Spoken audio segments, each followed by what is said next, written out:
Assalamualaikum warahmatullahi wabarakatuh. Waalaikumsalam warahmatullahi wabarakatuh. Anak-anakku, hari ini kita akan membuat keyakinan kelas ya.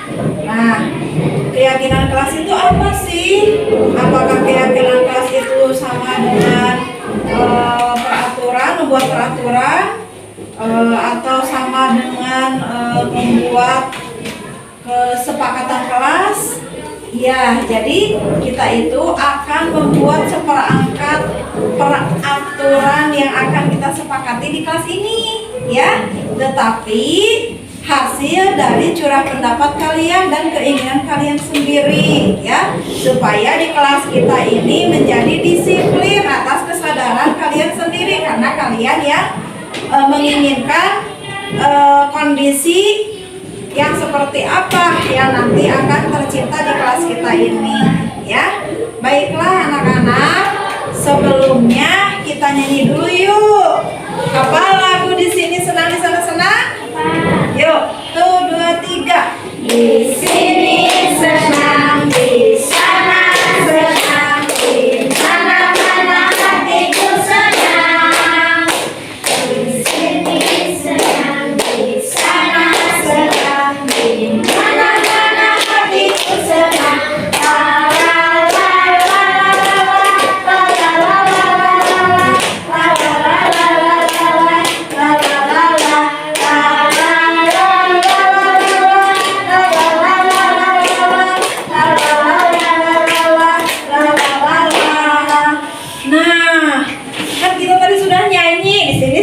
Sana senang.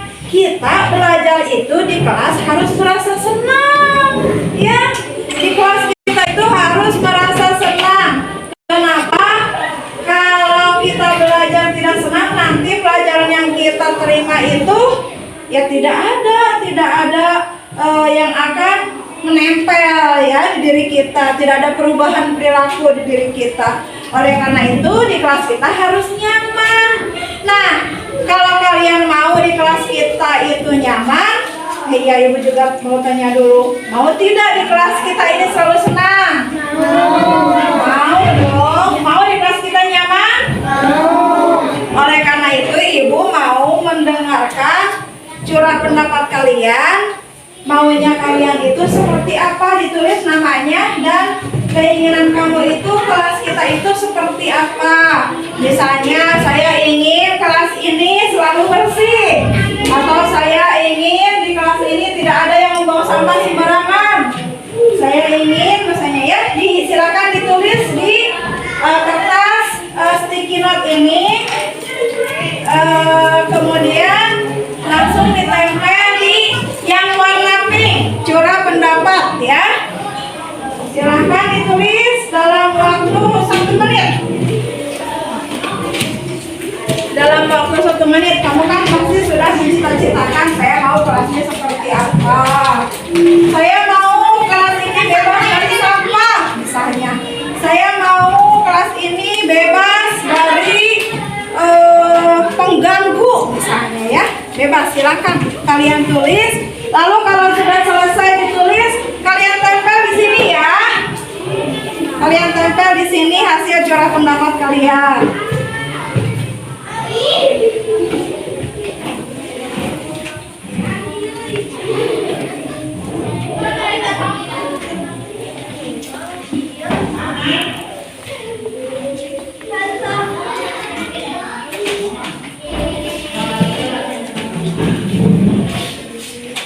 Dikasih nama, jangan lupa.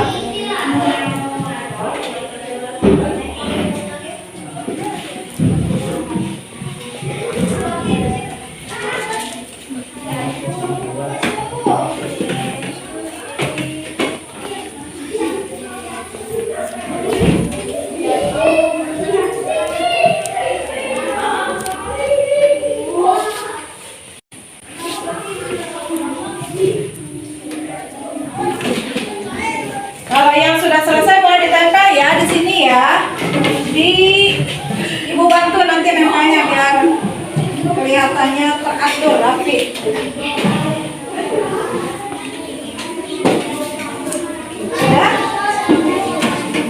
boleh ditempelkan. Ayo, ayo sini. Sudah selesai? Sini. Kita tempel. Sini. Gak apa-apa, Astri juga. Pinter. Oke.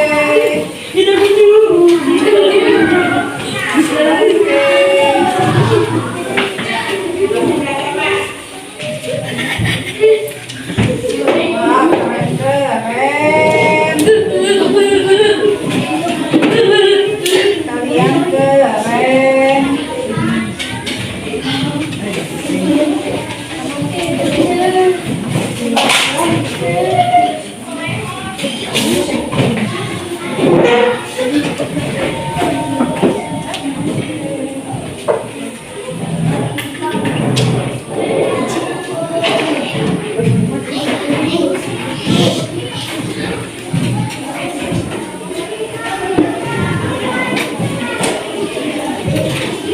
Satu orang lagi? Satu orang lagi? Oh, belum. Oke. Baiklah. Sudah kan? Oke, sini ibu tempel sayang. Oke, tarik.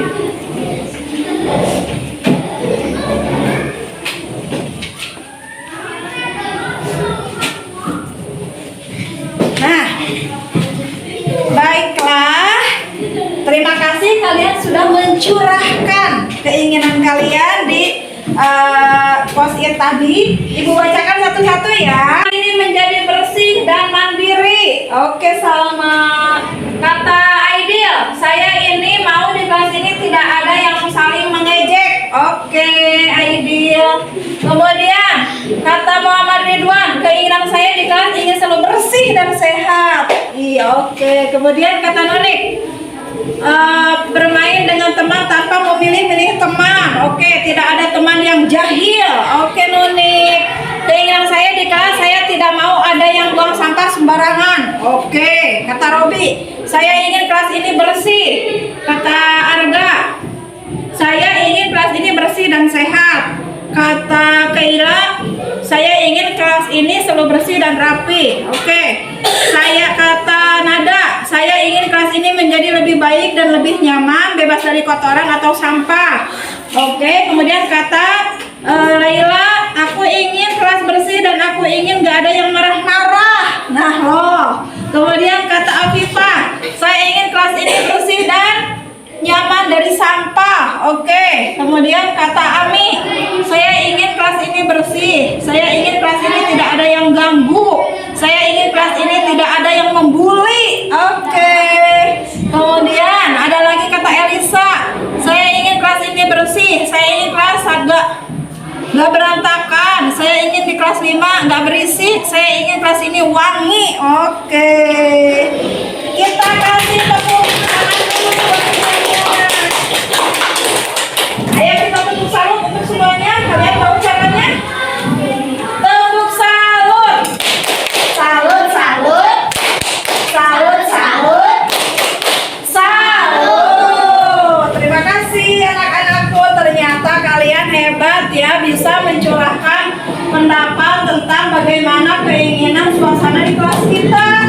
Nah, sekarang tadi kan kalimatnya ada beberapa yang masih menggunakan kalimat negatif. Contoh nih, kalimat negatif itu apa sih, Bu? Misalnya ini nih, tidak ada teman yang jahil. Tidak ada teman yang jahil. Sekarang kita ganti kalimatnya, menghilangkan kata tidak. Berarti kalau tidak jahil sebaiknya apa? Sebaliknya dari tidak jahil apa? Rukun dengan teman, ya, saling menghormati dengan teman. Nah, sekarang Ibu bagi lagi stikinya. Kemudian yang tadi pakai kalimat tidak ini kamu ganti menjadi kalimat yang lebih positif. Untuk Salma tidak. Kemudian Aidil nih, Aidil sini, Aidil sini, Aidil. Tidak ada yang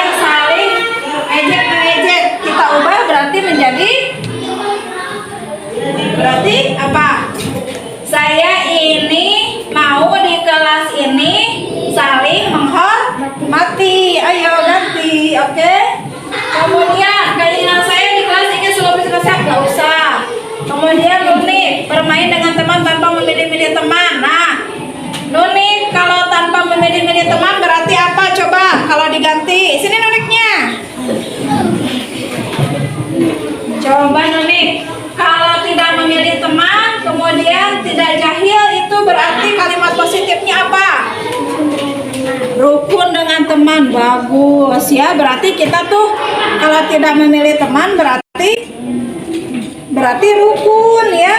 Silahkan dirubah ya kalimatnya menjadi lebih positif. Kemudian ini Devan, saya tidak mau ada yang buang sampah sembarangan. Sini Devan, sayang, di sini Bager. Coba Devan, kalau tidak mau ada yang buang sampah sembarangan, berarti kalimat positifnya apa ya? Menjaga. Iya apa? Apa tuh? Membuang sampah pada tempatnya. Oke, silakan diubah sayang. Kemudian saya ingin kelas ini bersih dan sehat. Saya ingin bersih dan rapi. Saya ingin kelas ini menjadi lebih baik dan lebih nyaman, bebas dari kotoran. Oke.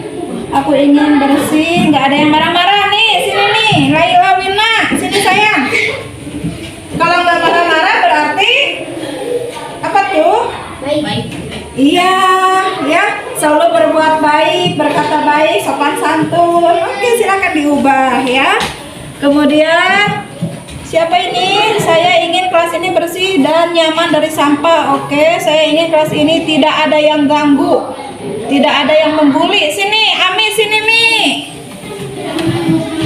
Kalau tidak ada yang mengganggu dan tidak ada yang membuli, berarti apa tuh?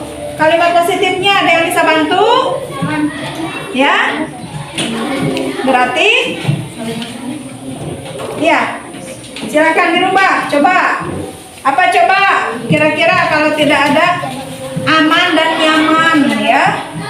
Jadi maunya di kelas ini aman dan nyaman. Jadi saling menghargai ya. Boleh ya Ami ya. Diganti dengan saling menghargai dengan teman ya. Kemudian siapa ini? Saya ingin kelas ini bersih. Saya ingin kelas nggak berantakan. Saya ingin di kelas nggak berisik. Saya ingin kelas ini wangi. Nah, kalau nggak berantakan berarti apa? Tertib ya. Jadi kalau menyimpan barang itu dikembalikan lagi ke tempatnya kalau sudah memakai barang ya. Silakan dirubah nak. Nih siapa tadi? Oke. Enggak diubah ya. Kalau sudah diubah, silakan dikumpulkan lagi ke depan di sini ya. Mengubah menjadi kalimat yang lebih positif. Oke, silakan ditempel nak. Oh sampai yang kuning ibu lupa itunya jadi posisinya. Coba ibu bantu sayang. Nah. Oke deh pas. Siapa lagi? Siapa lagi nak? Sini. Ayo. Noni sudah belum? Oh sudah ya. Ayo, ayo Mi. Ayo Ami.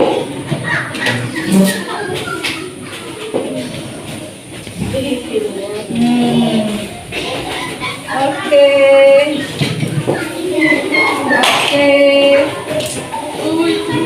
Oh keren. Sekarang kita tepuk selut lagi ya, karena kalian sudah bisa mengubah kalimat yang tadi menjadi kalimat yang lebih positif. Tepuk salut. Salut, salut. Salut, salut. Salut. Keren sekali. Terima kasih anak-anakku. Nah, ini sekarang kita sudah selangkah lagi menuju keyakinan kelas. Nah, kita simpulkan dari beberapa yang tadi kamu sampaikan. Yang pertama nih, saya ingin kelas ini menjadi bersih dan mandiri.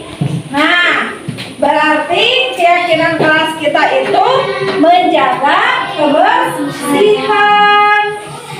Ibu bantu tulis ya. Berarti keyakinan kelas yang pertama itu adalah menjaga kebersihan. Apakah kalian sepakat dengan keyakinan kelas ini?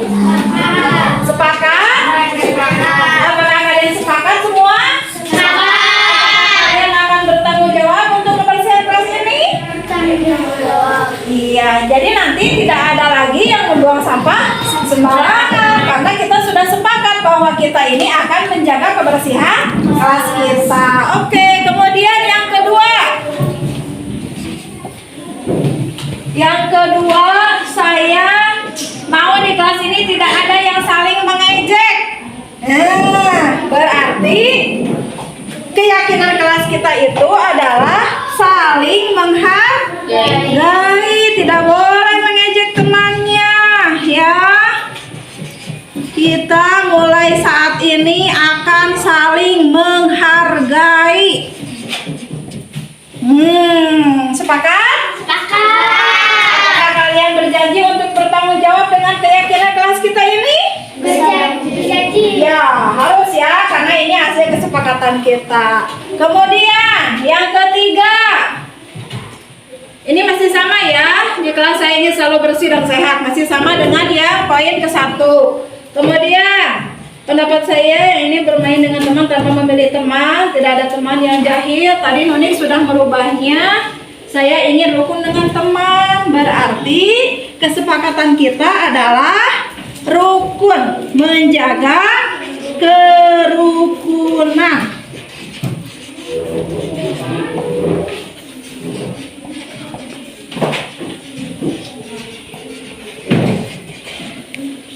Oke.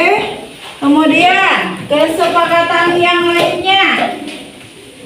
Saya tidak mau ada yang buang sampah sembarangan. Tadi Depan, saya ingin semua orang membuang sampah kepada tempatnya. Keren Depan. Berarti ini masih sama dengan kesepakatan yang nomor 1 ya, menjaga kebersihan. Jadi kita sudah sepakati. Kemudian Robi, saya ingin kelas ini bersih. Masih sama juga ya Robi ya. Sudah tertulis di nomor 1.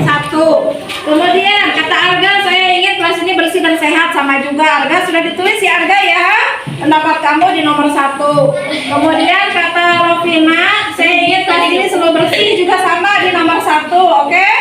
Kemudian kata Nada, saya ingin kelas ini menjadi lebih baik dan lebih nyaman, bebas dari kotoran. Masih sama ke nomor 1. Kemudian kata Laila, aku ingin kelas bersih dan aku ingin gak ada yang marah-marah. Yang ini masih dengan poin ketiga, menjaga kerukunan ya. Dengan teman tidak boleh saling mengejek, tidak boleh marah-marah ya. Siap disepakati? Siap. Oke. Kemudian kata Afifa, saya ingin kelas ini bersih dan nyaman dari sampah. Itu masih di nomor 1. Kemudian kata Ami, saya ingin kelas ini bersih. Saya ingin kelas ini tidak ada yang ganggu. Saya ingin kelas ini tidak ada yang membuli. Berarti kalau tidak ada yang mengganggu, apa tuh? Menjaga ketertiban. Harus tertib ya. Menjaga ketertiban. Di antaranya tertib itu misalnya kalian harus berani mengantri ya. Harus bisa mengantri, kemudian tidak berebut, itu tertib ya. Tidak saling mengganggu, itu juga tertib. Kita sepakati yang nomor 4, menjaga ketertiban. Sepakati. Tidak sepakat? Sepakat ya. Saya ingin di kelas 5 nggak berisik. Saya ingin kelas ini wangi. Nah ini, kalau kelas kita nggak berisik berarti apa? Siapa ini? Elisa. Coba lihat Elisa. Tertib katanya ya. Jadi saling menghargai, kemudian juga menjaga ketertiban. Nah, kira-kira nih dari keempat keyakinan kelas kita ini masih ada nggak yang masih mau ditambahkan, atau cukup kita sepakati hanya 4 ini saja? Ayo, silakan Unik, apa coba? Ayo, boleh. Ada tidak yang mau menambahkan dan harus ditambahkan? Misalnya tadi lupa Bu, nggak ketulis di curah pendapat misalnya gitu. Ada tidak? Tidak ada? Baiklah kalau begitu anak-anakku, hari ini alhamdulillah kita sudah membuat keyakinan kelas yang kita sepakati bersama dan harus kita tanggung jawab untuk apa namanya? Oh iya, ada yang ketinggalan tadi, mandirinya loh. Lupa Ibu. Mandiri. Ya, tadi ini ada yang nulis kan, tadi mandiri ya. Artinya tidak tergantung kepada teman yang lain ya. Jangan suka nyontek, berarti apa? Tadi ada yang bilang jujur. Tuh. Lupa lagi Ibu, tadi ada yang bilang begitu. Nah, ya menjaga kejujuran. Oke? Berarti tuh kita sudah punya 6 keyakinan kelas yang sudah kita sepakati. Pertama, menjaga kebersihan, deal. Saling menghargai, oke? Menjaga kerukunan, siap? Menjaga ketertiban, oke? Mandiri, siap? Jujur, oke? Kita sepakati dan kita akan bertanggung jawab untuk menjaga keyakinan kelas ini terwujud di kelas kita supaya kelas kita itu nyaman dan tentram, kamu belajarnya menjadi senang. Oke anak-anakku, hari ini kita cukupkan kegiatan proses membuat keyakinan kelas ini. Terima kasih kalian yang sudah aktif dalam mengikuti kegiatan ini ya. Wabillahi taufiq wal hidayah. Wassalamualaikum warahmatullahi wabarakatuh. Waalaikumsalam warahmatullahi wabarakatuh.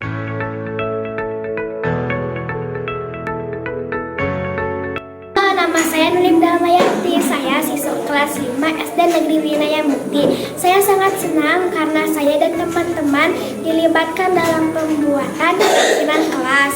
Harapan saya semoga di kelas ini lebih saling menghargai dan menjaga ketertiban. Terima kasih. Assalamualaikum, nama saya Nada Sesa Febriani, kelas 5 SD Negeri Winaya Mukti.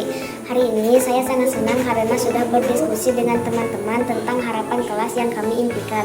Semoga dengan adanya kesepakatan kelas di kelas menjadi lebih nyaman, bebas dari sampah dan menyenangkan. Wassalamualaikum warahmatullahi wabarakatuh.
Bismillahirrahmanirrahim. Assalamualaikum warahmatullahi wabarakatuh.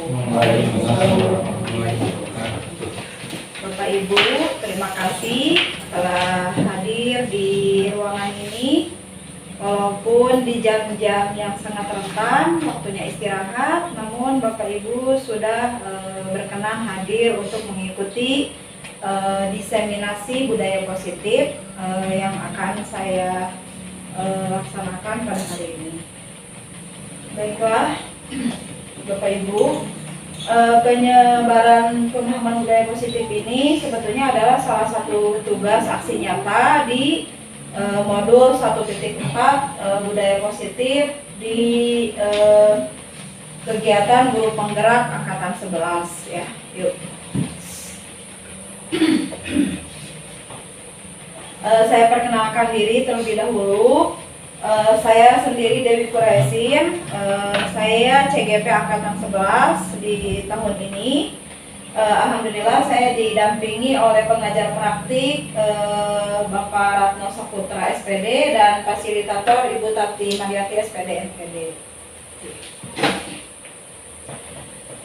Baiklah Bapak Ibu, sebelum kita ke materi ini, saya ingin mengetahui dulu apakah di antara Bapak Ibu ada yang sudah mendengar istilah budaya positif? Sebelumnya mungkin Bapak Ibu sudah mendengar? Sudah. Mungkin ada 1 atau 2 orang yang bisa menyampaikan pandangannya apa sih yang saya tahu selama ini tentang budaya positif? Nilai-nilai kebiasaan positif, membiasakan murid atau semua supaya lebih bertanggung jawab, mempunyai karakter yang baik, kritis. Ya, oke.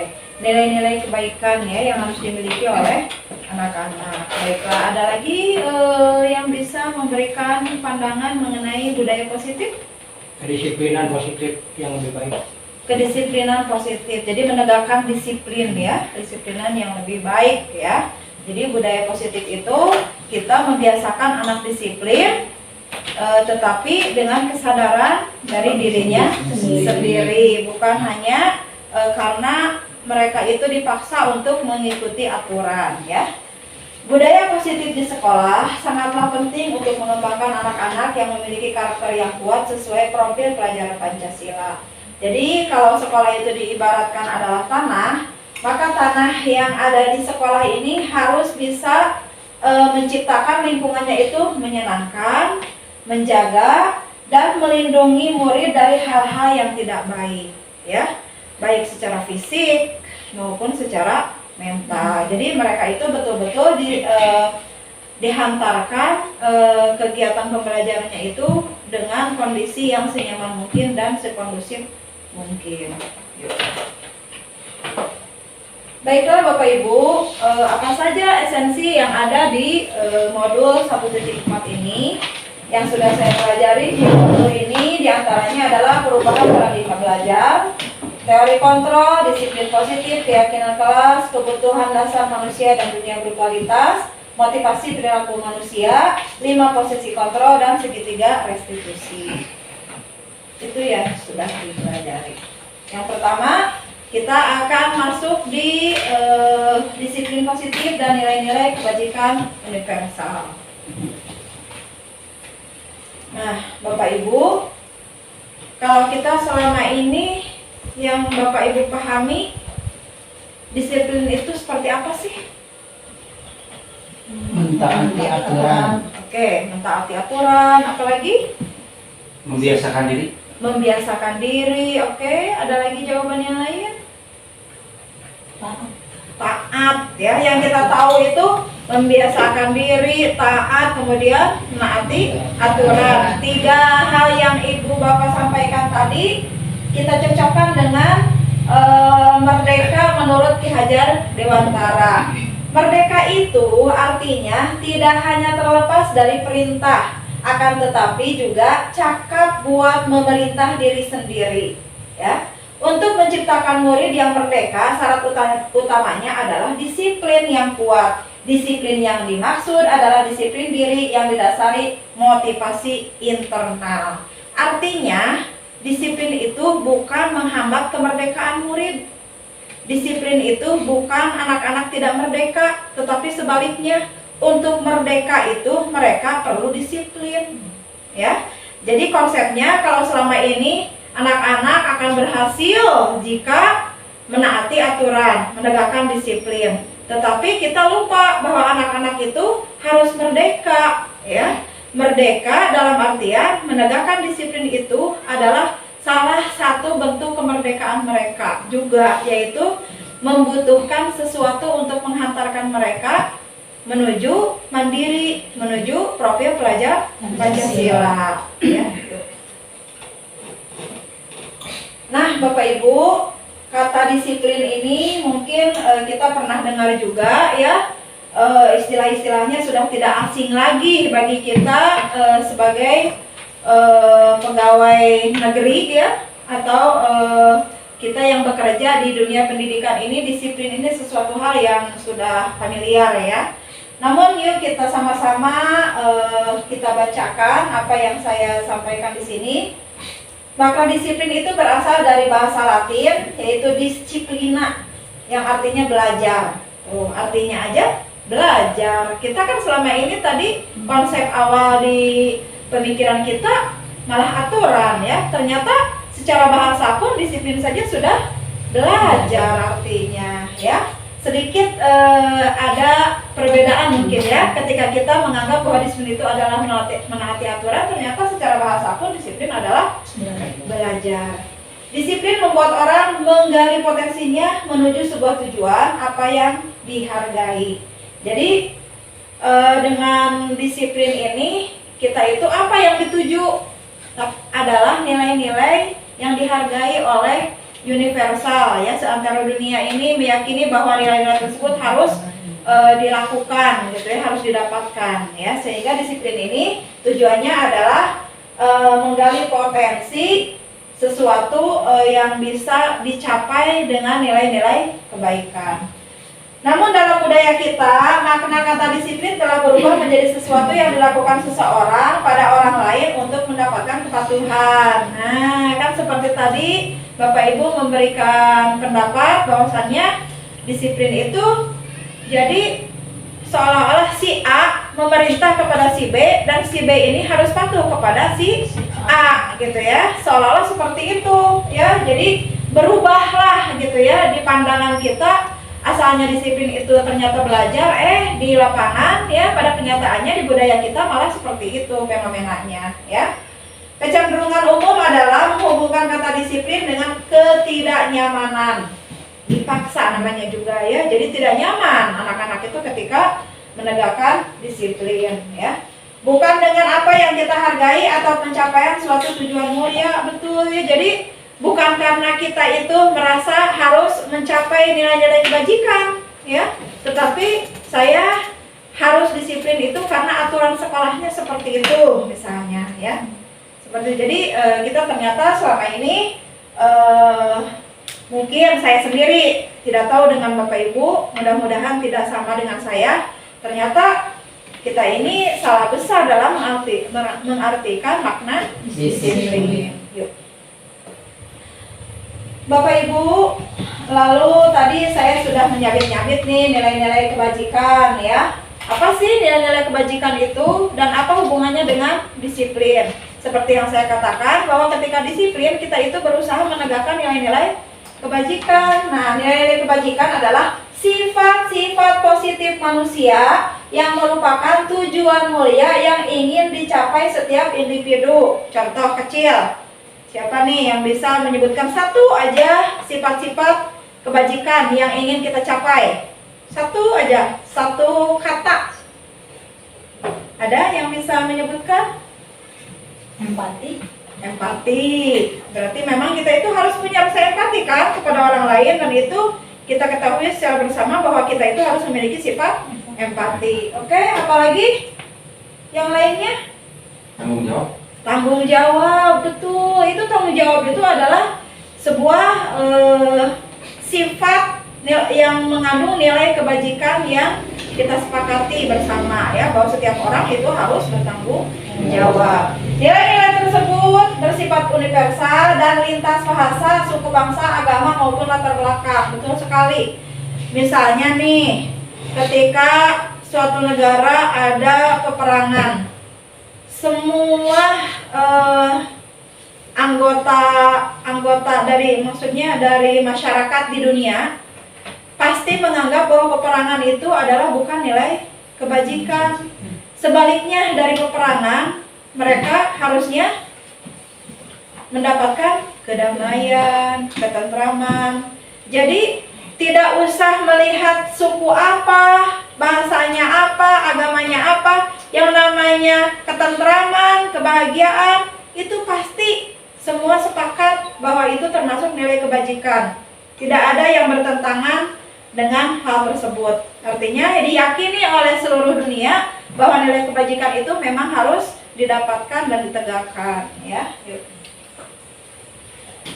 Selanjutnya, nilai-nilai kebajikan universal itu kita lihat dalam pernyataan William Glasser pada teori kontrol 1984. Kata beliau, setiap perilaku atau perbuatan memiliki suatu tujuan. Betul sekali Bapak Ibu. Kita sendiri setiap melakukan sesuatu pastikan ada tujuannya, ya. Seperti halnya hari ini, saya melakukan kegiatan ini tentu punya tujuan, ya. Tidak mungkin tiba-tiba saya mengundang Bapak Ibu, ayo kita diseminasi nih, ada kegiatan nih, kalau tanpa tujuan, ya. Pasti setiap perilaku, setiap perbuatan itu memiliki tujuan. Dengan mengaitkan nilai-nilai kebajikan yang diyakini seseorang, maka motivasi intrinsiknya akan terbangun, sehingga menggerakkan motivasi dari dalam untuk dapat mencapai tujuan mulia yang diinginkan. Nah, Bapak Ibu, masalahnya ketika kita mencapai tujuan dengan berbuat sesuatu, apakah kita ini motivasinya dari dalam diri kita sendiri atau dari orang lain? Ya, mungkin akan berbeda ketika motivasinya karena dipaksa atau motivasinya karena dorongan sendiri, ya. Jadi dari pihak luar itu cenderung kita itu hanya takut hukuman atau kita itu ingin penghargaan. Tapi jika didorong oleh keyakinan bahwa saya harus menegakkan nilai-nilai kebajikan, maka dorongannya itu adalah merupakan dorongan intrinsik, ya. Selanjutnya, Bapak Ibu, kita kan sudah tidak asing lagi ya dengan profil pelajar Pancasila. Nah, yang di dalam profil pelajar Pancasila yang 6 elemen itu sebetulnya keenamnya juga adalah termasuk nilai-nilai kebajikan, ya, yang ingin kita capai di sekolah kita melalui implementasi kurikulum Merdeka. Diantaranya kita sedang mengejar ini, sedang mengejar agar anak-anak kita itu mempunyai keyakinan tentang nilai-nilai kebajikan, khususnya yang tertera dalam elemen-elemen profil pelajar Pancasila, ya.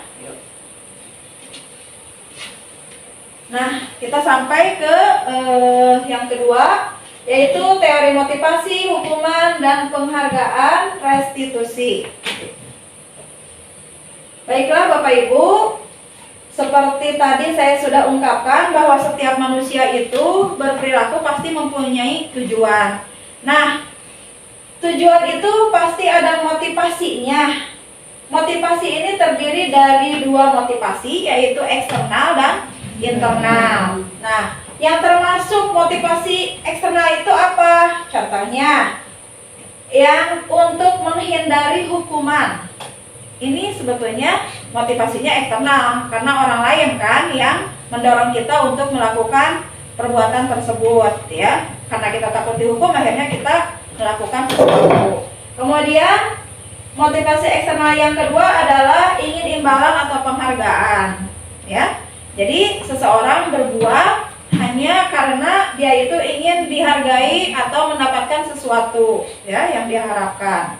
Nah, motivasi yang paling baik itu motivasi internal. Jadi dalam disiplin positif ini tujuannya yaitu agar anak-anak itu terbangun motivasi internalnya. Kenapa? Karena dalam motivasi internal ini dia bertujuan untuk menghargai diri sendiri. Jadi prinsipnya, saya akan menjadi orang yang seperti apa bila saya melakukannya. Bukan saya akan dapat apa atau saya nanti tidak akan dihukum kan kalau saya begini. Nah, jadi bukan itu motivasinya, tetapi yang paling baik itu adalah saya akan jadi seperti apa jika saya melakukan hal tersebut, ya. Itu mungkin kata pemantik yang ada di dalam diri seseorang yang ingin termotivasi secara internal. Nah, Bapak Ibu, kalau selama ini kita menganggap bahwasanya penghargaan itu adalah sesuatu yang baik, gitu ya. Tetapi dalam pemahaman Alfie Kohn tahun 1993, penghargaan itu malah suatu hukuman, Bapak Ibu. Ini sangat mengundang ketertarikan kita untuk sama-sama memikirkan kalimat yang disampaikannya ini. Jadi bahwa penghargaan berlaku sama dengan hukuman, dalam arti meminta atau membujuk seseorang melakukan sesuatu untuk memenuhi sesuatu tujuan tertentu dari orang yang meminta atau membujuk. Dorongannya eksternal dan akan ada faktor ketergantungan. Beberapa dampak dari pemberian penghargaan itu, jadi ketika kita terus-terusan memberikan penghargaan atau reward, maka akan terjadi ketergantungan. Anak-anak berkembang dan melakukan sesuatu itu, ingin meningkatkan prestasi itu, ingin melakukan hal positif itu bukan dorongan sendiri, tetapi hanya ingin penghargaan, dan itu ternyata kita katakan itu disebut dihukum oleh penghargaan, ya. Jadi seperti itu. Yuk, dihukum oleh penghargaan. Nah, Bapak Ibu, pengaruh jangka pendek dan jangka panjang. Jadi dalam memberikan penghargaan itu mungkin saja anak-anak itu dalam sehari itu dia bisa termotivasi, tetapi besoknya ketika dia sudah tidak mendapatkan penghargaan, maka terlepaslah motivasinya dia itu untuk meningkatkan kualitas dirinya, ya. Kemudian penghargaan merusak hubungan. Betul sekali, ketika ada dua sahabat yang sama-sama berjuang untuk belajar di kelas mendapatkan ranking pertama, karena mereka itu bersaing, akhirnya mereka bermusuhan, hubungan mereka menjadi rusak, ya, karena sama-sama bersaing secara tidak sehat, ya, ketika dua-duanya ingin mendapatkan penghargaan. Kemudian penghargaan menghukum bagi yang tidak dapatnya, ya. Ketika satu orang mendapat penghargaan, ketika siswa ada 30, yang 29 itu merasa dihukum karena saya tidak mendapatkan penghargaan yang sama, ya. Kemudian penghargaan menurunkan kualitas. Seperti apa penghargaan menurunkan kualitas? Begini Bapak Ibu, contoh saya ketika menjadi mahasiswa, ya. Kalau ada teman yang tidak bisa mengerjakan tugas, itu saya yang mengerjakan. Ketika dikerjakan oleh saya itu bisa betul secara teori itu pekerjaan saya itu benar, gitu ya, dan bisa dipertanggungjawabkan karena bisa mendapatkan nilai yang baik dari dosen. Akan tetapi Bapak Ibu, kualitas saya itu menjadi menurun ketika saya itu mendapatkan imbalan dari teman saya. Nih, kamu kan kemarin sudah bantu saya nih untuk mengerjakan tugas saya. Nah, karena saya hanya ingin imbalan tersebut, akhirnya apa? Akhirnya saya mengerjakannya itu asal-asalan. Ya, yang penting semuanya beres, saya dapat uang. Akhirnya si tugas-tugas itu teman-teman saya kan sudah pada tahu nih, oh si ini nih yang bisa mengerjakan tugas, yang bisa membantu. Yuk kita ke sini aja, biar tugas kita ini bisa diselesaikan, asal dia kasih aja nanti uang. Nah, si tujuan yang membantu ini kan asalnya murni dia, ya, dan memang betul bisa gitu, ya, kualitasnya memang bagus gitu. Tetapi ketika ada pergeseran motivasi, ya, karena dia ingin uang, akhirnya pekerjaannya pun asal-asalan. Yang penting beres, yang penting saya dapat uang. Nah, pada akhirnya bergeserlah, ya, motivasinya. Kemudian penghargaan mengurangi ketepatan. Iya, otomatis, ya, ketika kita ini asalnya, ya, tadi secara teori sudah benar, ya, melakukan tugas itu dengan yang seharusnya, sekarang sudah tidak tepat lagi karena asal-asalan. Nah, yang penting beres, gitu, ya. Saya tidak peduli ini tepat atau tidak, gitu, ya. Kemudian penghargaan mematikan kreativitas. Jelas sekali. Penghargaan yang mematikan kreativitas ini, ya, tadi yang ketika asalnya bekerja dia untuk betul-betul karena dedikasinya, bergeser dia karena ingin penghargaan, maka kreativitasnya itu seolah-olah dimatikan, ya. Iya dong, harusnya itu dikerjakan oleh teman-temannya masing-masing, malah disuruh ke temannya. Di mana kreativitasnya, ya? Jadi mati, gitu, ya. Jadi hanya satu orang itu yang berpikir, kemudian dia merekayasa sehingga tugas-tugas tersebut bisa dilakukan dengan gayanya dia sendiri, ya. Kreativitasnya itu udah rusak, gitu, ya. Kemudian penghargaan itu tidak efektif. Betul sekali tidak efektif karena ada ketergantungan di sini. Nanti saya mau jadi juara satu lagi, betul motivasi, tetapi motivasinya eksternal, bukan dari diri sendiri. Kemudian penghargaan mengurangi motivasi intrinsik. Oh, jelas sekali, ya, karena ingin sesuatu yang dari luar itu berarti bukan dorongan dari diri sendiri, ya. Bapak Ibu, adakah pengalaman Bapak Ibu di kelasnya dengan teori dihukum oleh penghargaan ini? Tolong satu saja menceritakan, oh iya saya pernah Bu, ternyata anak misalnya seperti itu. Silahkan bila ada yang pernah mengalami hal tersebut. Atau enggak Bu, pandangan saya berbeda dengan yang Ibu sampaikan, misalkan. Boleh, silahkan. Jika ada yang ingin menyampaikan sesuatu terkait dengan teori tentang dihukum oleh penghargaan ini. Adakah? Atau sampai saat ini masih baik-baik saja? Oh iya, saya setuju. Misalnya, ada yang ingin disampaikan Bu Rani? Ada Bu. Iya, silakan. Saya kan waktu tahun ajaran yang dulu setiap hari Jumat itu suka ngadakan kuis setiap hari Jumat. Ini Jumat berkah, kita kuis kalau sebelum pulang tuh ada pertanyaan, nanti yang bisa mengambil snack atau apa. Suatu saat bukan hari Jumat, saya tidak menyediakan apa-apa. Hari ini sebelum pulang kita ngadakan kuis lagi.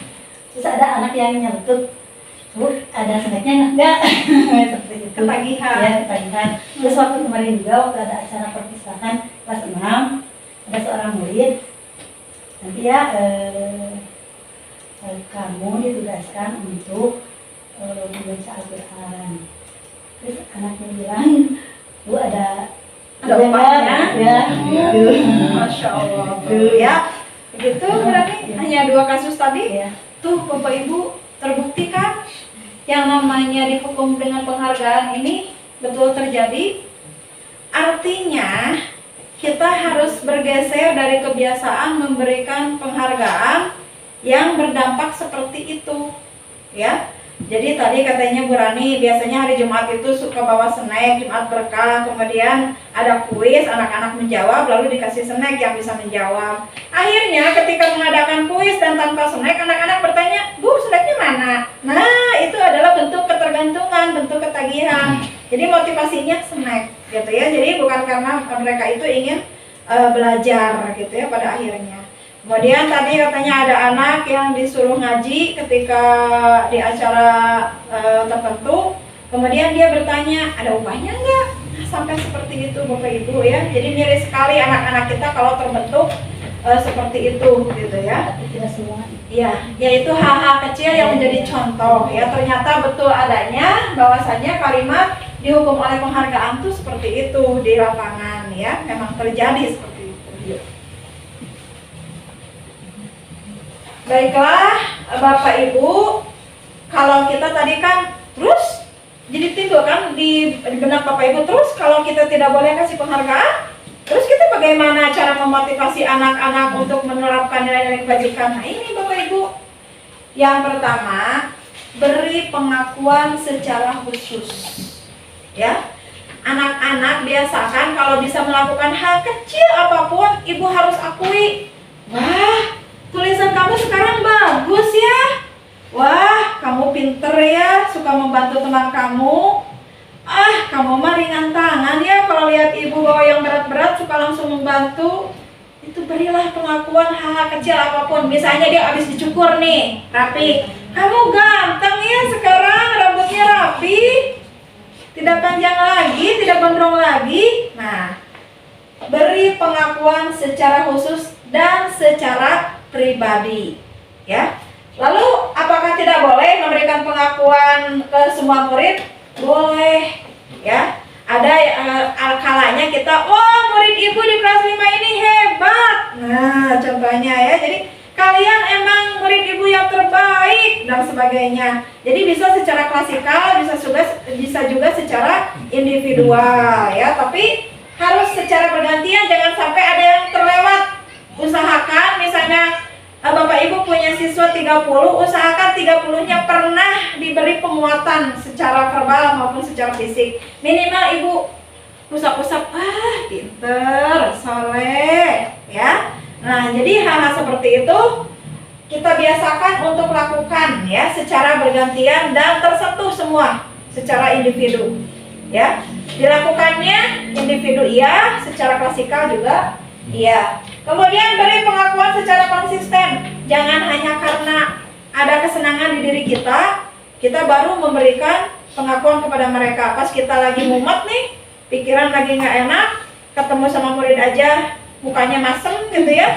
Ya, jangan sampai seperti itu. Seorang guru itu, siswa itu tidak mau tahu kita itu kondisinya seperti apa. Tetap kita itu harus seperti artis ya, di depan kamera anak-anak ya. Jadi anak-anak itu seperti kamera, ketika bertemu dengan kita, dia tidak mau tahu sedang apa yang kita rasakan, apapun yang kita alami. Tetap kita itu harus memberikan performa terbaik di depan anak-anak ya. Fokus pada proses. Jadi jangan hasilnya aja Bapak Ibu. Wah, kamu 100.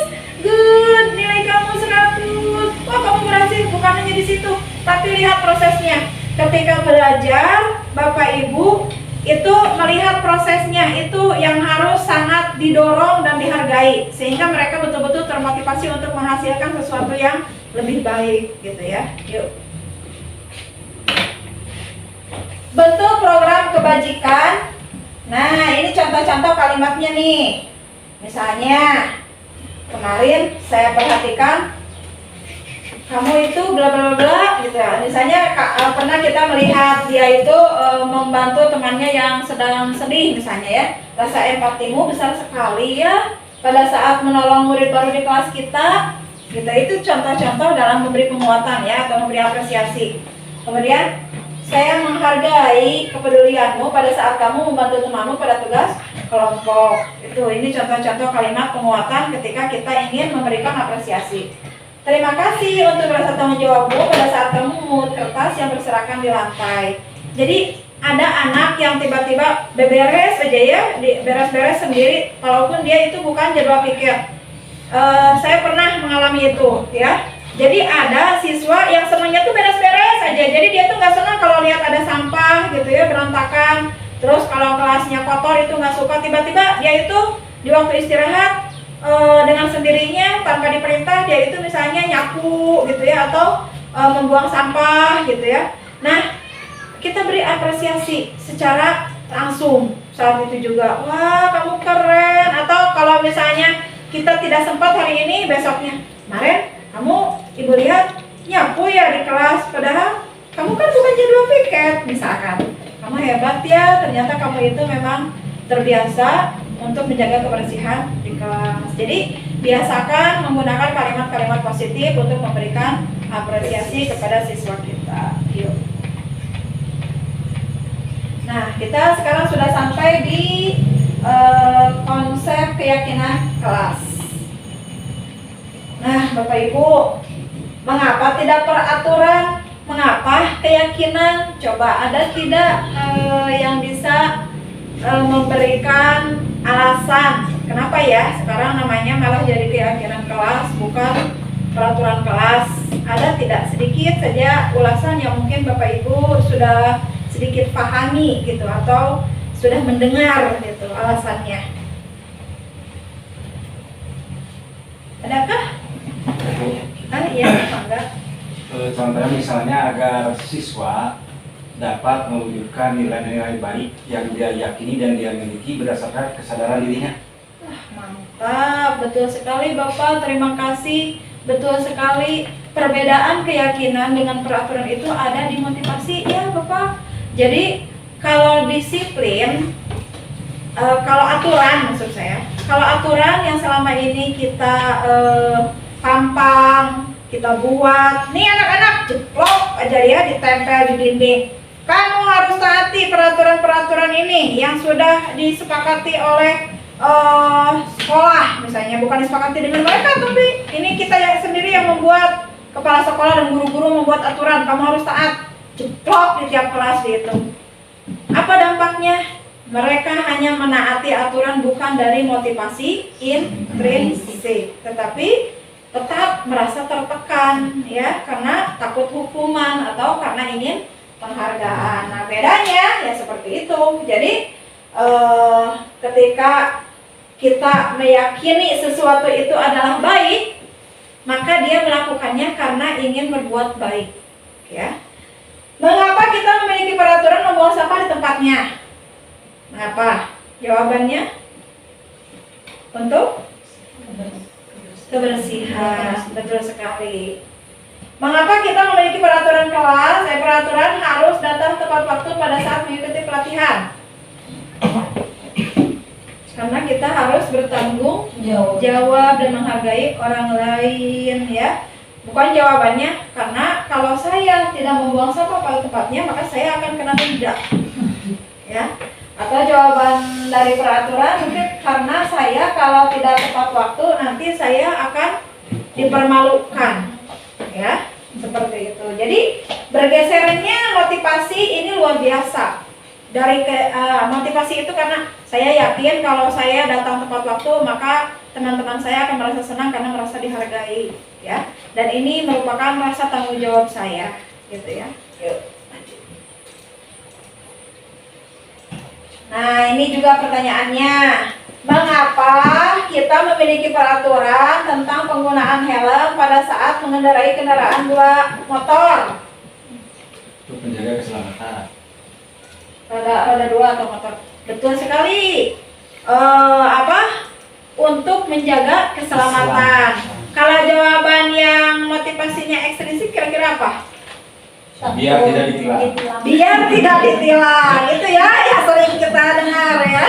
Biar tidak ditilang, ya. Tetapi kalau motivasi intrinsik jawabannya adalah agar kita selamat, menjaga keselamatan. Pertanyaan kedua, mengapa kita memiliki peraturan tentang penggunaan masker dan mencuci tangan setiap saat? Menjaga kebersihan dan kesehatan. Kira-kira kalau jawaban yang motivasinya ekstrinsik apa? Takut kena COVID. Takut kena COVID karena pemerintah mewajibkan, ya. Mereka waktu kita kena COVID itu kan masker itu sesuatu yang mutlak sampai kita tidak bisa masuk kemanapun kalau tidak pakai masker, ya. Itu contoh-contoh perbedaannya motivasi ekstrinsik dengan intrinsik. Yuk. Nilai-nilai keselamatan atau kesehatan inilah yang kita sebut sebagai suatu keyakinan, ya. Kita ingin selamat, kita ingin sehat, kita ingin bersih, itu adalah disebut keyakinan, yaitu nilai-nilai kebajikan atau prinsip universal yang disepakati bersama secara universal, lepas dari latar belakang suku, negara, bahasa maupun agama, ya. Menurut Bosen, namanya ya, Bosen, suatu keyakinan akan lebih memotivasi seseorang dari dalam atau memotivasi secara intrinsik. Seseorang akan lebih tergerak dan bersemangat untuk menjalankan keyakinannya daripada hanya sekedar mengikuti serangkaian peraturan. Murid-murid pun demikian. Mereka perlu mendengarkan dan mendalami tentang suatu keyakinan daripada hanya mendengarkan peraturan yang mengatur mereka harus berlaku begini atau begitu, ya. Kita juga sama, ya. Dalam ajaran agama pun kita meyakini sesuatu, ya. Begitupun dalam peraturan. Jadi siswa kita itu diajak untuk meyakini, ya, memberikan gambaran kepada anak-anak kita bahwa ketika kita meyakini hal tersebut adalah nilai kebaikan, maka kita berusaha untuk mewujudkannya, untuk melakukannya. Nah, kemudian keyakinan kelas ini ada hal-hal yang memang Bapak Ibu mungkin perlu ketahui, dan bisa saja Bapak Ibu juga sudah mengetahui. Kita hanya mengulang saja. Yang pertama, keyakinan kelas bersifat lebih abstrak daripada peraturan yang lebih rinci dan konkret. Jadi yang namanya keyakinan itu kan kadang sifatnya itu tidak bisa dilihat secara kasat mata, tapi memang ada di dalam hati kita, gitu ya. Kalau peraturan kan berebet aja ya, ditulis secara konkret, gitu ya. Kalau keyakinan itu adanya dalam hati kita, gitu. Saya yakin nih kalau saya itu meyakini kalau bersih itu bikin saya nyaman, gitu ya. Hati kita berpikiran seperti itu sehingga kita mau membuang sampah, gitu ya. Keyakinan kelas berupa pernyataan-pernyataan universal seperti tadi, jaga kebersihan, saling menghormati, gitu ya. Jadi sifatnya itu universal.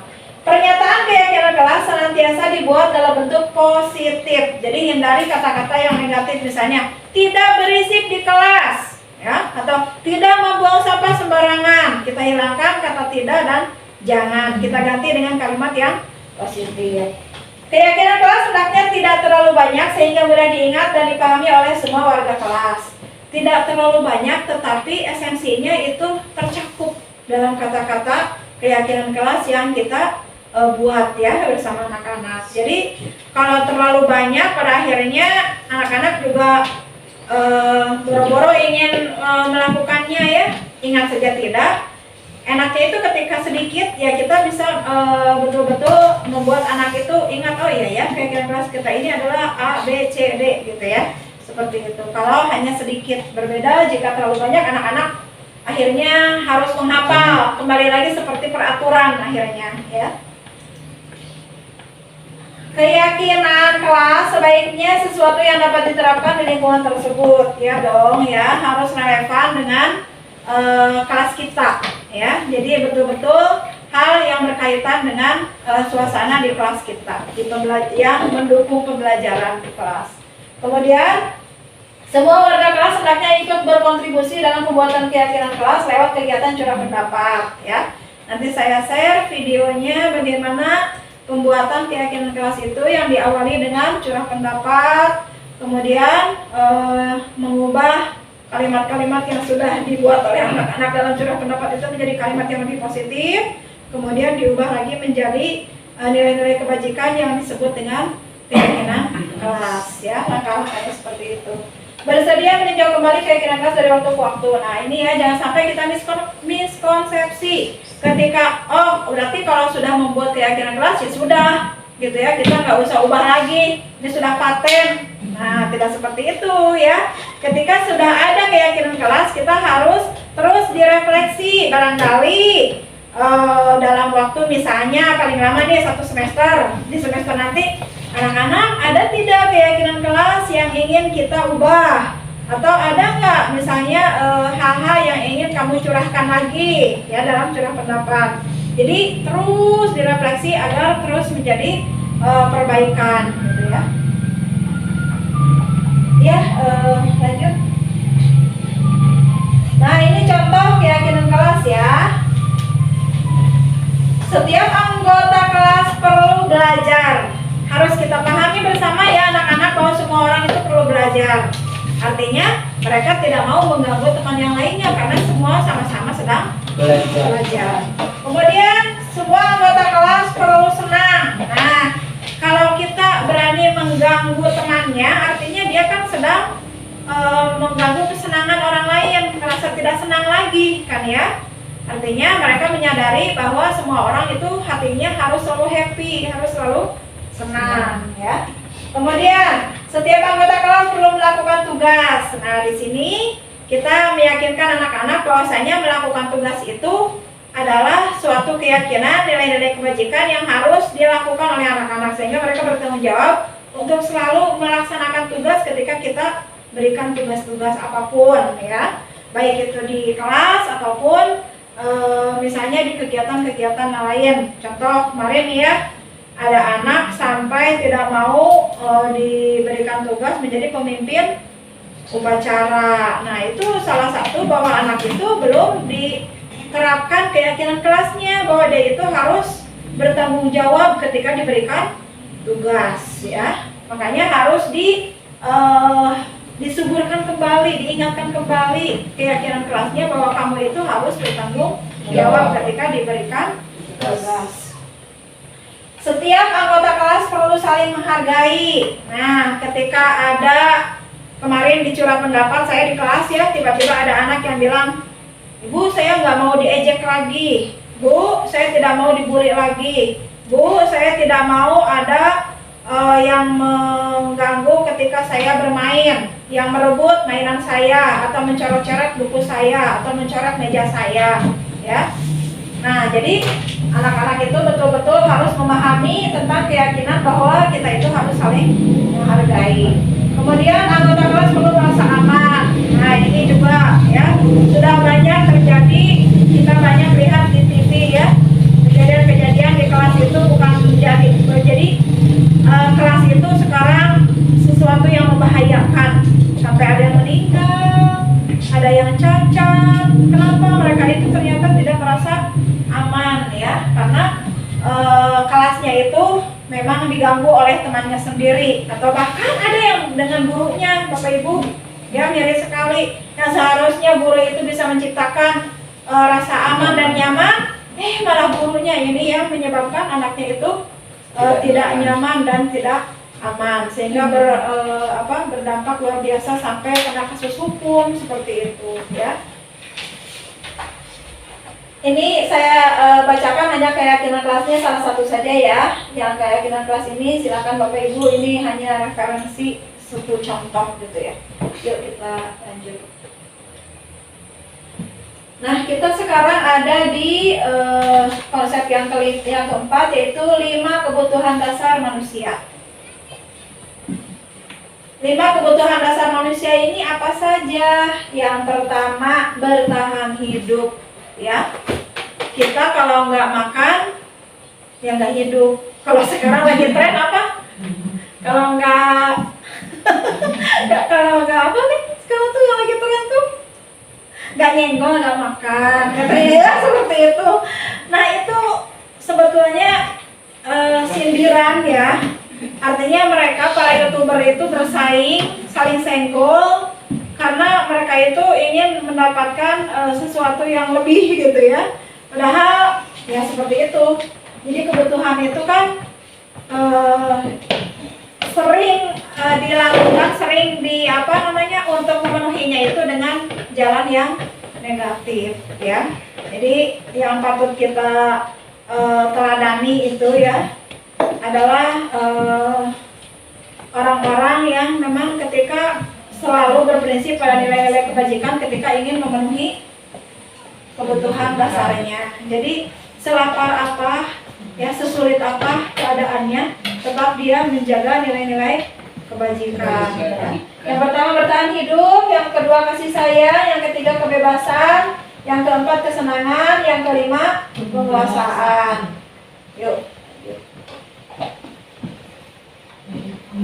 Nanti sebentar kita kembali lagi sebelum ke sini. Bapak Ibu, saya mau memberikan contoh kasus nih. Nanti Bapak Ibu sebutkan kira-kira pemenuhan kebutuhan dasarnya yang mana gitu ya. Misalnya ada anak-anak yang tiba-tiba ketika kita belajar itu tidur aja, malas-malasan aja. Menurut Bapak Ibu nih, si anak ini kebutuhan dasarnya apa?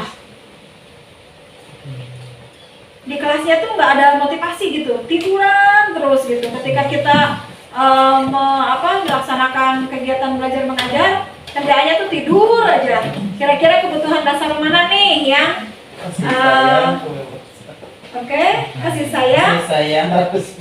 kasih sayang katanya. Coba Bu, kenapa anak itu Ibu kira kurang kasih sayang atau tidak terpenuhi kasih sayangnya? Kenapa tuh Bu kira-kira kelihatannya? Kelihatannya mungkin burung. Tidur. Bisa beberapa kemungkinan Bapak Ibu. Yang pertama, dia bosan. Bosan artinya dia tidak menguasai materi. Kalau tidak menguasai materi berarti dia penguasaannya. Ya. Saya bosan, saya nggak bisa belajar bahasa Inggris misalnya ya, atau saya nggak bisa belajar matematika, mending saya tidur aja karena saya tidak menguasai itu. Nah berarti yang tidak dia dapatkan adalah penguasaan. Dia tidak bisa menguasai materi tersebut sehingga dia bosan. Kemudian kemungkinan kedua, dia itu ingin kebebasan. Bebas di sini bukan artinya dia tidak belajar, tetapi dia bebas memilih pelajaran apa, minat apa yang dia sukai. Artinya ketika dia tidak suka dengan matematika, gurunya itu harus tahu dia butuhnya apa di matematika ini.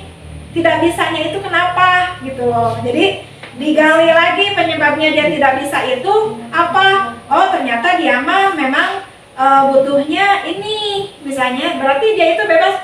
Ibu kasih pilihan aja. Misalnya nih kamu kan merasa susah nih pelajaran ini, Ibu punya pilihan, tapi masih matematika juga, tapi dia sampai tidak merasakan bahwa itu sebetulnya matematika misalnya gitu ya. Jadi Ibu kasih pilihan, kamu mau yang mana nih? Itulah untuk memenuhi kebebasan. Bebas ini bukan artinya dia ya udah kalau kamu nggak mau belajar pergi aja pulang. Nah, bukan seperti itu bebas di sini. Tetapi bebas di sini dia itu memilih ya, bebas memilih sesuai dengan kebutuhan dan minat dan bakatnya gitu ya. Bisa juga dia kurang kasih sayang. Jadi dia sengaja tidur biar mendapat perhatian. Ya. Nanti kan teman-temannya lapor nih ke gurunya atau kita langsung bisa lihat gurunya. Tiba-tiba kita tegur. Kamu kenapa tidur di kelas? Itu yang dia harapkan. Jadi ketika kita menegur dia, itu yang dia harapkan, cari perhatian ya. Bisa jadi yang dia butuhkan adalah kasih sayang ya. Bertahan hidup bisa jadi. Misalkan dia itu di rumahnya itu tidak tidur karena oleh orang tuanya dieksploitasi, disuruh bekerja malam-malam, bisa jadi Bapak Ibu ya. Jadi atau bisa jadi ya seperti itu ya kan dia itu main game itu bisa jadi itu bukan bertahan hidup ya berarti. Nah jadi kemudian kalau kesenangan saya belum punya alasannya ya. Kalau dia tadi bertahan hidup bisa jadi penguasaan, kebebasan, kasih sayang mungkin bisa jadi ya. Anak ibu itu bisa beberapa kemungkinan kebutuhan dasar yang tidak terpenuhi. Jadi jangan hanya memandang dengan satu sudut pandang saja ya. Ketika ada anak yang melanggar atau melakukan hal yang negatif itu, kita cari tahu dulu. Kamu kenapa tadi tidur di kelas? Jawabannya kan bisa beragam. Saya di rumah tidak tidur, Bu. Oleh ayah saya disuruh bekerja, berarti dia sedang bertahan hidup gitu ya, yang berusaha dipenuhinya. Kemudian kalau misalkan kasih sayang ya tadi dia seneng akhirnya ibu menyapa saya, berarti dia memang ingin perhatian, caper aja gitu ya, cari perhatian. Kalau yang kebebasan misalnya saya maunya Bu kalau belajar bahasa Inggris itu saya itu misalkan nulis sendiri misalkan atau pakai benda-benda apa gitu, karena dia itu misalnya kinestetik ya belajarnya, jadi dia tuh harus berbuat sesuatu gitu ya. Bisa jadi seperti itu. Jadi kita ketika menemukan hal tersebut telusuri dulu dia itu kenapa melakukan hal tersebut. Itu 5 kebutuhan dasar manusia yang harus dipenuhi secara positif jalannya. Kalau tidak, nanti jalan negatif yang akan dia pilih ya. Iya. Seperti halnya ketika ingin bertahan hidup, kenapa mereka bisa mencuri? Karena secara positif dia tidak bisa mendapatkan jalan positif, ya. Dia tidak punya pekerjaan, lapangan pekerjaan tidak ada, akhirnya dia mencuri untuk memenuhi kebutuhan dasar bertahan hidup, ya. Kemudian misalnya ada anak-anak yang broken home misalnya ya, kurang kasih sayang, akhirnya jadi cari perhatian seperti itu cara yang negatif. Tapi kalau yang cara positif bisa jadi kan kita memenuhinya dengan cara-cara yang sebisa mungkin kita lakukan. Jadi ketika kita mengetahui ternyata manusia itu memiliki 5 kebutuhan dasar yang harus dipenuhi, maka kita akan menanyakan, memaklumi setiap perbuatan yang dimunculkan oleh anak-anak kita, tidak langsung menghukumi ya, karena pada dasarnya setiap orang berbuat sesuatu karena termotivasi untuk pemenuhan kebutuhannya ya. Yuk lanjut. Nah sekarang ini kita ada di sesi yang kelima, yaitu 5 posisi kontrol ya. Yuk. Nah Bapak Ibu, dalam posisi ini sebagai guru ketika menangani suatu kasus, kita bisa mungkin ada di 5 posisi ini. Bisa jadi seorang penghukum, bisa jadi pembuat rasa bersalah, bisa jadi teman, bisa jadi pemantau, bisa jadi manajer ya. Yuk kita lihat apa sih bedanya, perbedaan antara penghukum, pembuat rasa bersalah, teman, pemantau, atau manajer. Yuk. Nah, coba Bapak Ibu perhatikan ya. Seorang penghukum, ya, oke. Biasanya nih ciri-cirinya Nih, kita masuk yang mana nih? Kita perhatikan, jangan-jangan kita termasuk penghukum. Biasanya pekerjaannya itu ketika menangani kasus menghardik, menunjuk-nunjuk, menyakiti, menyindir. Jadi anak-anak itu dibentak-bentak, disindir, ya, disakiti. Itu biasanya ciri khas dari seorang penghukum. Kemudian ini biasanya berkata seperti ini, kalau kamu tidak melakukannya, awas ya, rasakan nanti. Nah, ciri-cirinya itu kata-katanya mirip-mirip seperti itu, ya. Seorang penghukum seperti itu. Kemudian biasanya hasilnya dari si penghukum ini, anak-anak itu biasanya memberontak dan menyalahkan orang lain sampai berbohong.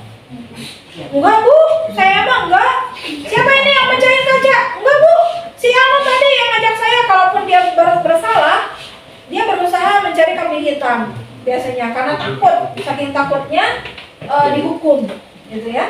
Makanya ketika kita menjadi seorang penghukum, akibatnya itu anak-anak itu akan memberontak. Kalau tidak memberontak, ya menyalahkan orang lain atau berbohong yang paling sering, ya. Terus seperti itu. Kemudian murid meletakkan guru di luar dunia berkualitas. Jadi menurut dia guru itu tidak ada pengaruhnya, betul sekali. Apaan sih gitu si ibu? Akhirnya hilang gitu ya marwah seorang guru itu ya, karena disematkan image guru galak atau guru penghukum atau guru yang pokoknya mah sematan-sematan yang jelek aja gitu ya, sehingga jauh sekali dari dunia yang berkualitas. Kemudian murid bisa berkata seperti ini, biarkan saja, nanti juga marah-marah lagi. Kalau kita sudah terbiasa marah-marah, terbiasa menghukum, akhirnya anak-anak kan menyematkan kita pemarah. Nah iya, merasa tidak aneh lagi ketika kita menemukan anak yang berbuat salah. Akhirnya apa? Coba kata mereka, alah nanti juga marah-marah lagi, udah biasa. Nah ya, jangan sampai seperti itu. Kemudian akhirnya apa? Kalau sudah berkata seperti itu, dia mengulangi lagi kesalahannya, ya. Jadi nggak ada dampaknya seorang penghukum itu untuk menegakkan disiplin, nggak ada gitu, karena diulangi lagi kesalahannya, ya. Nah kemudian yang kedua adalah membuat merasa bersalah. Ini ada di ranah yang sama-sama menghindari hukuman ya, di posisi kontrol ini ya. Pertama, dia berceramah dan mengatakan, seharusnya kamu tidak berbuat seperti itu, misalkan, ya.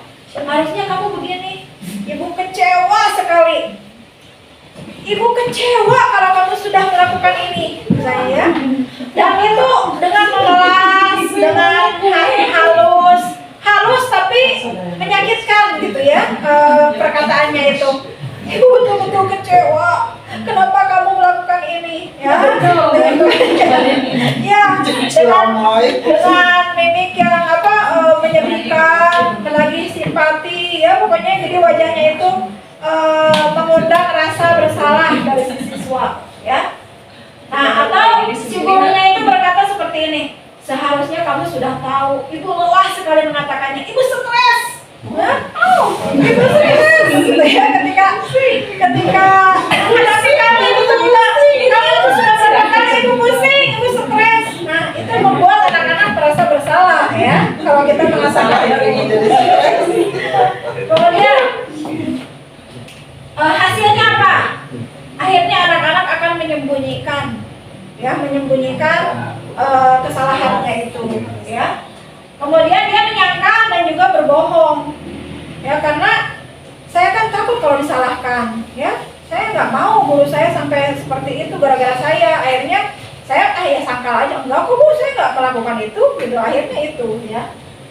Kemudian murid meletakkan guru di dalam dunia yang berkualitas. Nah, ada sih gitu di sini kualitas gurunya gitu ya, marwahnya tetap ada gitu ya, karena tidak disemati sebagai pemarah atau penghukum. Tetapi karena rasa iba gitu loh. Jadi anak-anak itu melihat karunya, kasihan kalau saya melanggar gitu, ternyata si ibu sampai nangis kemarin juga gitu ya. Jadi itu posisinya.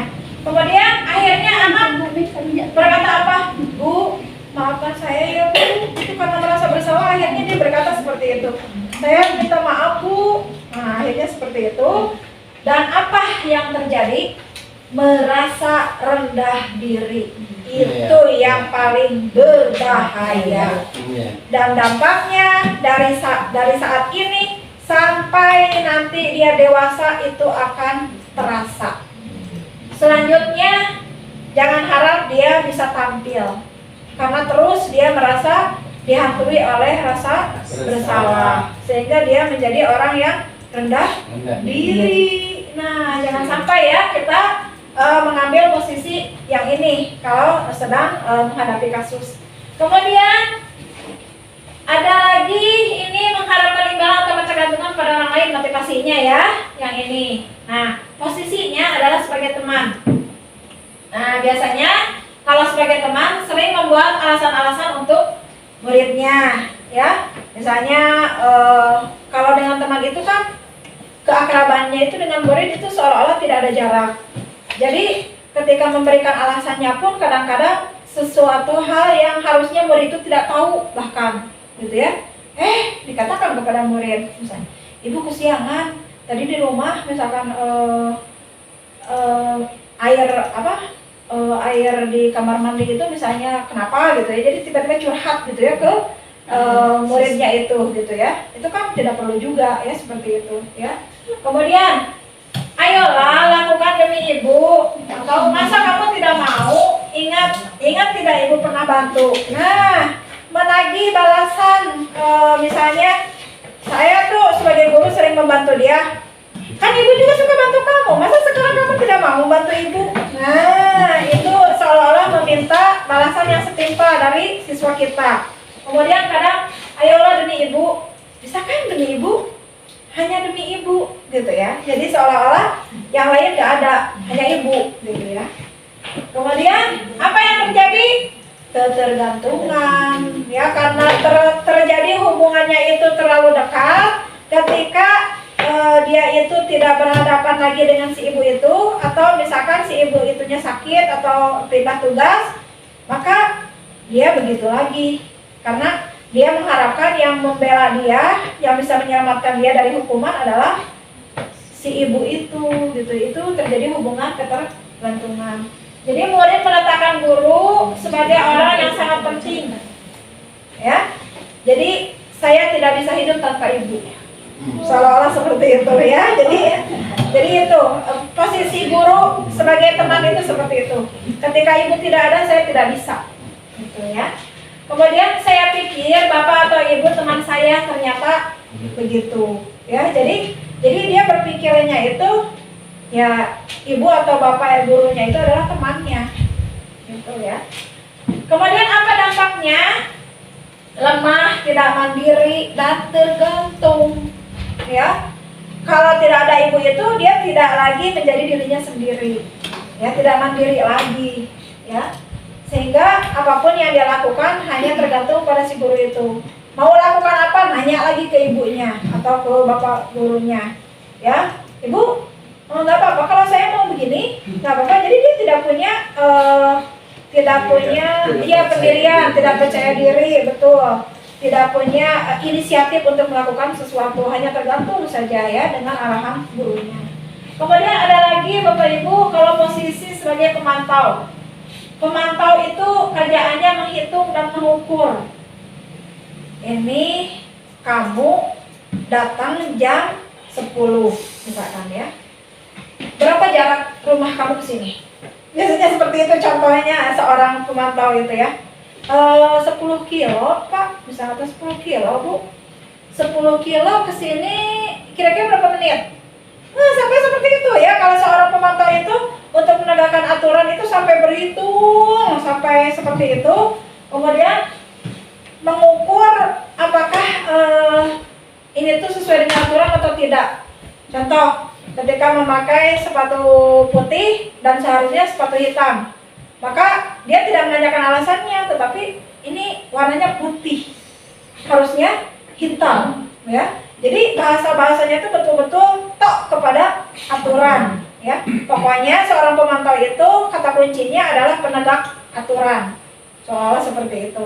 Jadi dia tidak mau tahu alasannya, tidak mau tahu bagaimana anak-anak itu berbuat seperti itu. Yang dia tahu adalah menegakkan aturan.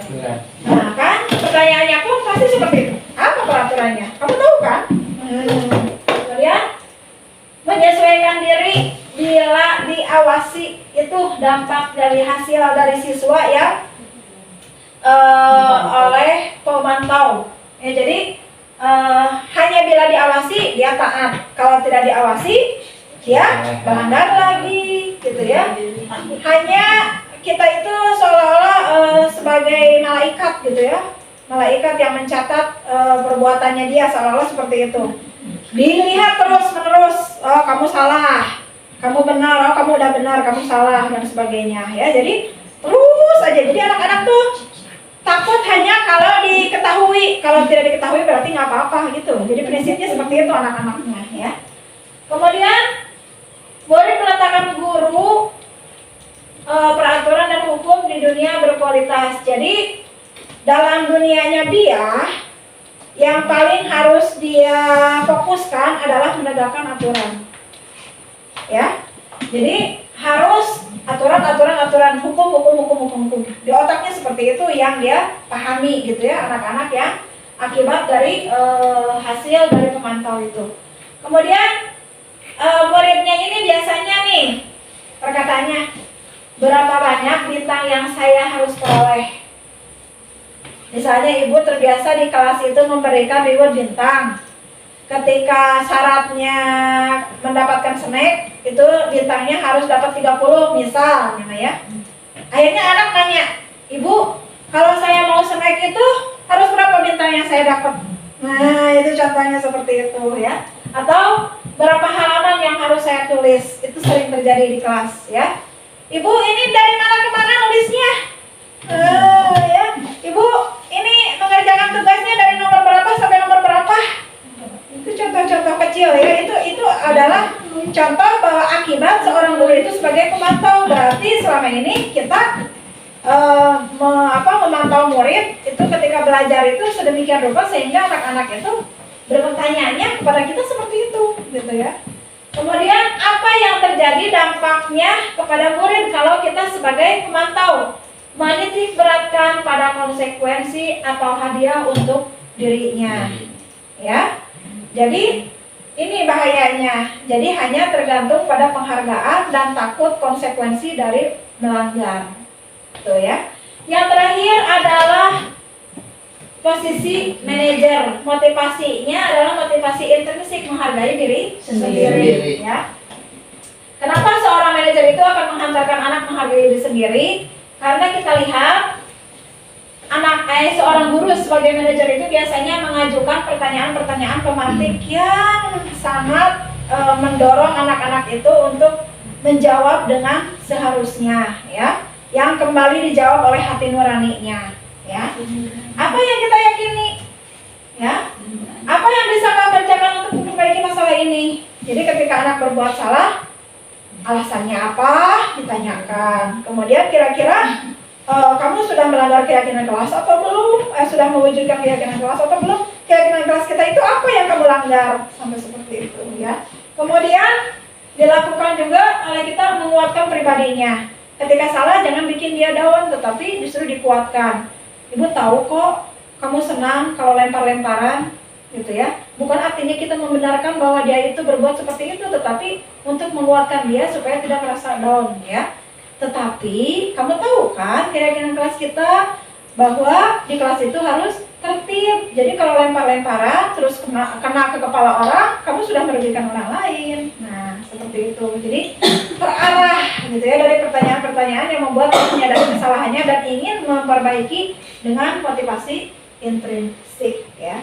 Kemudian boleh meletakkan dirinya sebagai individu yang positif dalam dunia berkualitas. Jadi saya ini orang balik kok. Dalam pemahamannya dia, semua orang itu sebetulnya baik kok, gitu ya. Ya seperti dalam agama juga kan kita pahami bahwa setiap manusia yang terlahir di dunia ini adalah fitrah, suci, baik, tinggal lingkungan dan orang tuanya yang membentuk dia mau seperti apa, gitu ya. Nah, konsep manajer itu seperti itu. Jadi guru itu mengembalikan dia ke dalam kondisi yang baik, gitu ya, karena pada dasarnya dia juga baik, gitu ya. Kemudian bagaimana caranya saya bisa memperbaiki keadaan? Pertanyaan dalam benaknya dia itu yang muncul seperti ini. Gimana ya supaya saya tidak berbuat salah ini lagi? Harus seperti apa? Dia bertanya kepada dirinya sendiri dan bisa menjawab pertanyaan tersebut dengan sendirinya juga. Oh, kira-kira Bu, kalau saya mau begini, baik nggak menurut Ibu, gitu ya. Jadi datangnya itu inisiatifnya dari dirinya sendiri untuk memperbaikinya. Kemudian nanti dampaknya dia akan mengevaluasi diri bagaimana cara memperbaiki diri, ya. Itu dampak dari seorang posisi kontrol manager, ya. Kira-kira nih Bapak Ibu, di antara 5 posisi ini yang paling bagus, yang ya betul sekali posisi manajer, dan diharapkan Bapak Ibu bisa memposisikan diri sebagai seorang manajer. Harapannya dari modul ini nanti Bapak Ibu di kelas itu ketika menangani kasus, ya menangani apapun, itu ambil posisi sebagai manajer, karena ini posisi yang paling baik, ya, dan dampaknya insya Allah juga baik. Yuk. Sekarang kita ada di sesi yang ke-6, yaitu segitiga restitusi.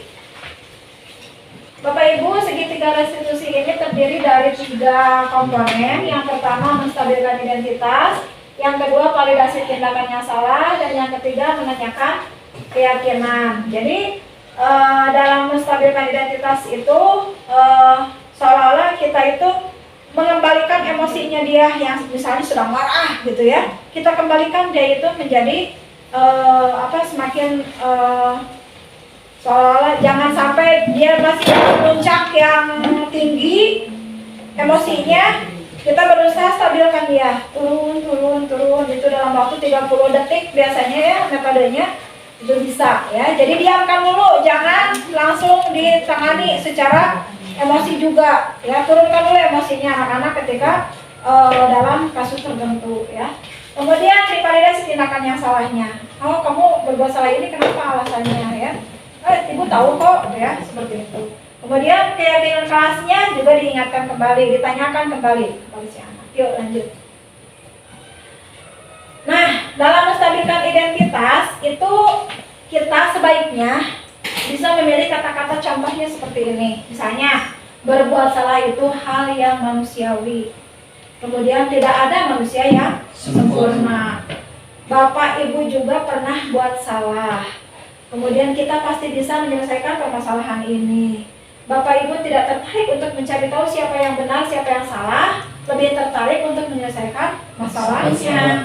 Kalau kamu menyalahkan dirimu sendiri terus-menerus, apakah kamu bersikap baik pada dirimu sendiri? Nah, ini kata-kata yang tepat ketika ingin menstabilkan identitas, ya.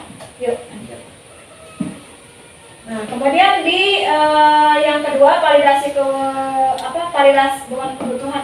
validasi tindakan yang salah, ya. Membantu siswa mengenali kebutuhan yang ingin dipenuhinya ketika melakukan kesalahan. Iya dong, karena tadi dia berbuat itu pasti kan ada alasannya, ada tujuannya. Nah, sebetulnya dia itu sedang memenuhi kebutuhan yang mana, gitu. Di sini itu Bapak Ibu berusaha menggali, menanyakan sebetulnya dia berbuat ini gara-gara apa, kebutuhan mana yang belum terpenuhi, gitu ya. Nah, kemudian gurunya bisa berkata nih, kamu bisa saja kan melakukan hal yang lebih buruk, tapi kamu tidak melakukannya. Kamu pasti punya alasan mengapa melakukannya. Apa yang penting bagi kamu? Kamu boleh tetap berusaha menjaga sikap itu, tapi tambahkan sikap yang lain, yang baru. Maukah kamu belajar cara lain untuk mendapat yang kamu butuhkan tanpa harus memukul? Apakah kamu bisa melakukan dengan lebih baik? Nah, itu ya. Jadi pertanyaan-pertanyaan tersebut bisa diajukan ketika kita ingin memvalidasi tindakan yang salah, ya, agar kita tahu kebutuhan dia itu apa yang belum terpenuhi. Yuk. Yang ketiga, menanyakan keyakinan. Anak melihat kesalahannya dihubungkan dengan norma sosial dan nilai yang mendasari manusia berinteraksi dengan orang lain. Kan kita sudah punya nih keyakinan kelas, ya, atau keyakinan sekolah. Nah, diingatkan kembali ke anak ini kalau ketika kita berbuat, dia itu berbuat apa gitu ya, hubungkan sama kita dengan keyakinan kelasnya, dengan menanyakan seperti ini, apa nilai yang kita percaya di kelas kita atau di sekolah kita, nilai-nilai universal apa saja yang telah kita sepakati, kelas yang ideal itu seperti apa, kamu ingin menjadi anak seperti apa yang kamu rasakan ketika kamu melakukan itu, kamu menjadi orang yang seperti apa. Nah, itu pertanyaan-pertanyaan yang tepat kita gunakan ketika menanyakan keyakinan. Ya.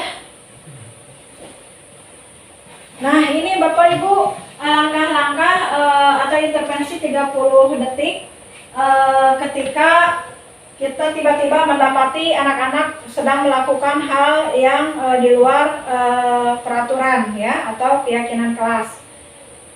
Nih, misalnya, apakah kamu ingin berbuat lebih baik? Apakah saat ini kamu sedang menjadi orang yang kamu inginkan?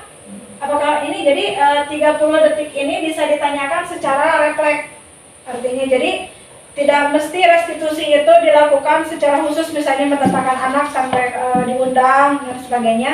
Itu sebetulnya bisa dalam waktu 30 detik Bapak Ibu melaksanakan tahapan ini gitu ya, dengan menanyakan hal-hal ini. Ketika tiba-tiba ada anak yang sedang berantem gitu ya, kita ambil anaknya, diamkan dulu, jangan sampai sedang meluap-luap kita udah ngomong ya, jangan dulu bicara. Kalau anak masih marah tuh kita diamkan dulu gitu, emosinya biar turun dulu sambil kita menanyakan hal ini secara lembut ya kepada anak-anak. Itu Bapak Ibu tahapan-tahapan segitiga restitusi.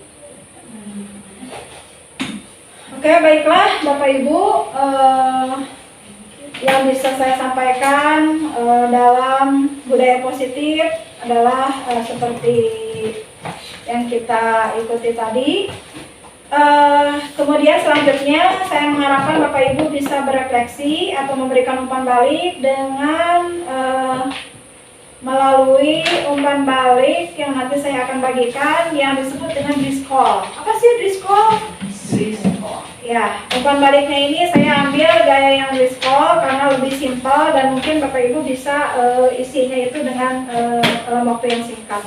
Discall ini isinya yang pertama what, pertanyaan pertamanya what. Jadi apa yang Ibu dapatkan atau apa yang barusan Ibu dapatkan, ya, pelajaran apa atau info apa yang Ibu dapatkan barusan gitu ya, diisi di what ini. Pertanyaan yang kedua adalah so what. Lalu apa? Bukan sewot ya. So what-nya ini, jadi kalau Ibu tadi sudah mendapatkan pembelajaran yang tadi gitu ya, lalu Ibu kaitkan dengan yang terjadi dengan perasaan atau yang pernah Ibu alami. Ya, tadi kan sudah nih ada pembelajaran seperti itu. Ternyata selama ini yang saya pahami begini. Oh, ternyata ada perbedaan pemahaman antara yang saya pahami dengan yang tadi didapatkan, misalkan gitu ya. Jadi mengaitkan antara pemahaman baru dengan pemahaman yang lama gitu ya, di so what ini. Kemudian know what. Know what. Pertanyaan yang ketiga, know what. Di sini Ibu paparkan, Ibu akan menerapkan budaya positifnya seperti apa. Ya. Misalnya, saya akan membuat keyakinan kelas, misalkan. Saya akan melakukan apa, misalnya untuk menerapkan budaya positif ini. Ya, jadi what, so what, dan know what. Itu untuk umpan balik yang harus Bapak Ibu buat nanti kita kumpulkan dan saya memang memerlukannya. Bapak Ibu, terima kasih atas waktunya hari ini. Alhamdulillah penyebaran pemahaman tentang budaya positif ini sudah dilakukan dengan lancar. Terima kasih atas waktunya. Wabillahi taufiq wal hidayah. Wassalamualaikum warahmatullahi wabarakatuh. Waalaikumsalam.